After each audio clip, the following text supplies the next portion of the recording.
જય શ્રી કૃષ્ણ મિત્રો, કેમ છો? તમારું ખૂબ ખૂબ સ્વાગત છે મારા ચેનલ બીનાસ ક્રિએશન ગુજરાતીમાં।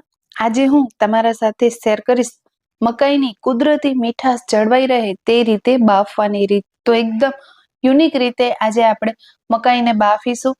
તો પાણીમાં બાફ્યા વગર કે ગેસ ઉપર શેક્યા વગર એકદમ અલગ જ અને ડિફરન્ટ રીતે મકાઈને આપણે બાફીશું અને શેકીશું પણ ખરા। તો ચાલો વિડીયોની શરૂઆત કરી દઈએ। એનાથી પહેલા એક લાઈક જરૂરથી કરી દેજો ફ્રેન્ડ્સ। તમે લાઈક કરવામાં બહુ કંજૂસાઈ કરો છો, તો એક લાઈક જરૂરથી કરી દેજો। તો ફ્રેન્ડ્સ, અહીં મેં લઈ લીધી છે અમેરિકન મકાઈ, જે એકદમ ખાવામાં સ્વીટ આવે ને તે મકાઈ લીધી છે। અને તેને આપણે સાફ કરી લેવાની છે, મતલબ કે તેનો જે ઉપરનો પાર્ટ હોય તેને આપણે કાઢી લેવાનું છે, એને આપણે છોલી લેવાની છે। તો અહીં તમે જોઈ રહ્યા છો કે મકાઈની મેં અહીં છાલ કાઢી લીધી છે। હવે જે એના રેસા હોય ને વ્હાઈટ વ્હાઈટ, એ પણ આપણે બધા જ કાઢી લેવાના છે, એટલે ખાતા ટાઈમે આપણે મોઢામાં ન આવે। કારણ કે આજે આપણે મકાઈને પીસ કરીને, મતલબ કે અલગ અલગ દાણા કરીને નથી બાફવાના, આમને આમ બાફીશું। એટલા માટે આપણે અહીં તેના બધા જ રેસા કાઢવા જરૂરી છે, કારણ કે રેસા મોઢામાં આવતા હોય છે ને તો ખાવાની બિલકુલ મજા નથી આવતી, અને ઘણા લોકોના દાંતોમાં પણ તે ફસાઈ જાય છે, તો કંટાળો આવી જાય છે। તો ફ્રેન્ડ્સ, તમે આ રેસા જરૂરથી દૂર કરી દેજો। તો એ રીતના જ મેં બીજી મકાઈ પણ સાફ કરી લીધી છે, તેનામાંનો બધો જ જે ઉપરનો પડ હોય તે કાઢી લીધો છે, તેના છોતરા અલગ કરી લીધા છે। હવે આખી મકાઈ આપણે કુકરમાં બફાશે નહીં, એટલા માટે મેં અહીં તેને અડધી કરી લીધી છે, કટ કરી લીધી છે। અને જો તમારા પાસે એકદમ કુકર મોટું હોય તો તમે એ પ્રમાણે મકાઈને કટ કરજો। હવે ફ્રેન્ડ્સ, અહીં મેં કુકર લઈ લીધું છે, તો આજે આપણે પાણી વગર મકાઈને બાફીશું। તો અહીં મેં કુકર લીધો છે। હવે આપણે કુકરમાં લગાવી દેવાનું છે બટર। તો બટરનો ટેસ્ટ સારો એવો આવશે, અને આ કુકર નીચે તળિયામાં બળે નહીં એટલા માટે આપણે લગાવી દેવાનું છે થોડું। તો નોર્મલ જ લગાવવાનું છે, બહુ વધારે નથી લગાવવાનું। તો અહીં મેં બટર લગાવી દીધું છે। બટરની જગ્યાએ તમે તેલ પણ લગાવી શકો છો, ઘી પણ લગાવી શકો છો। હવે આપણે સિલ્વર ફોઇલ લઈ લઈશું, અને તેનામાંથી થોડો આપણે ટુકડો કટ કરી લઈશું। ત્યાર પછી કુકરમાં આપણે મકાઈ એડ કરી દઈશું।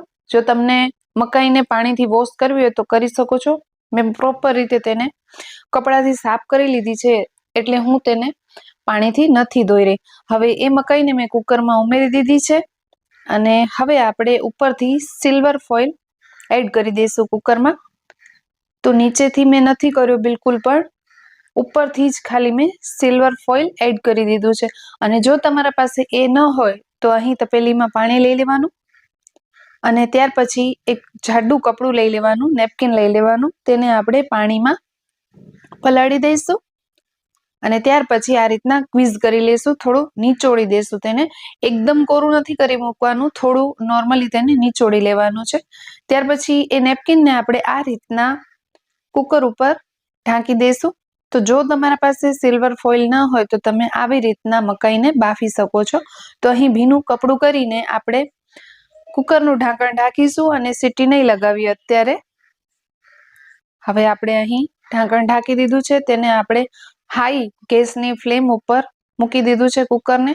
તો 2 થી 3 મિનિટ માટે જ હાઈ ફ્લેમ કરવાની છે, પછી ધીમી કરી અને સીટી લગાવી દઈશું।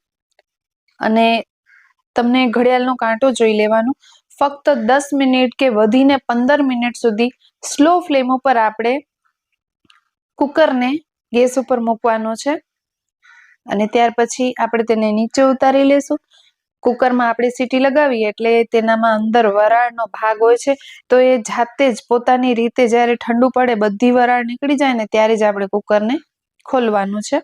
અને અહીં તમે જોઈ રહ્યા છો કે નેપકિન પણ એકદમ સેફ બારે નીકળી આવ્યું છે, અને મકાઈ પણ એકદમ સરસ એવી બફાઈ પણ ગઈ છે અને શેકાઈ પણ ગઈ છે। અહીં તમે જોઈ રહ્યા છો કે તેનામાં બ્લેક ડોટ થઈ ગયા છે। તો ફ્રેન્ડ્સ, આ રીતે જ તમે મકાઈ બાફશો ને તો તમને એકદમ સરસ એવી કુદરતી મીઠાશ જળવાઈ રહે ને એવો ટેસ્ટ મળી રહેશે। અને તમે દાણો જોઈ શકો છો મકાઈનો કે એકદમ સરસ એવો બફાઈ ગયો છે, એકદમ સોફ્ટ થઈ ગયો છે।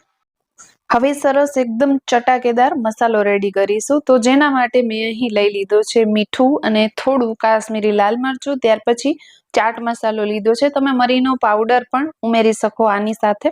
તો એકદમ ટેસ્ટી એવો ચાટ મસાલાનો ટેસ્ટ આવે છે। એક વખત જરૂરથી આ મસાલો બનાવીને તમે મકાઈ ઉપર લગાવજો, ખાતા જ રહી જશો એવી આ મસાલા મકાઈ બનશે તમારી. બધા જ મસાલાને આપણે એકદમ સરસ રીતે મિક્સ કરી લેવાના છે. ત્યાર પછી બાફેલી કે શેકેલી મકાઈ લઈ લેવાની છે અને તેના ઉપર આપણે લીંબુથી આ મસાલો લગાવવાનો છે. તો લીંબુના ફ્યુ ડ્રોપ્સ આપણે ઉપર લગાવી દઈશું અને ત્યાર પછી મસાલામાં ડીપ કરી અને મસાલો આખી મકાઈમાં લગાવી દઈશું. અને હવે આ ચટપટી મકાઈ તમે ટેસ્ટ કરો, એકદમ સરસ એવો ટેસ્ટ આવશે. તો ફ્રેન્ડ્સ, ક્યારે બનાવી રહ્યા છો કમેન્ટ જરૂરથી કરજો. અને તમને આ વિડીયો કેવો લાગ્યો છે આજનો કહેવાનું બિલકુલ ના ભૂલતા. તમે ચેનલ પર પહેલી વાર આવ્યા છો તો આવા જ નવા વિડીયો જોવા માટે ચેનલને સબસ્ક્રાઇબ કરી લેજો. અને વિડીયો ગમ્યો હોય તો એક લાઈક કરી દેજો અને આ વિડીયો તમારા ફ્રેન્ડ્સ અને ફેમિલી સાથે શેર કરી દેજો ફ્રેન્ડ્સ. તો આપણી મકાઈ ઇન્સ્ટન્ટ બફાઈને બિલકુલ રેડી છે. કુદરતી મીઠાશ જળવાઈ રહે તે રીતે આપણે તેને બાફી છે.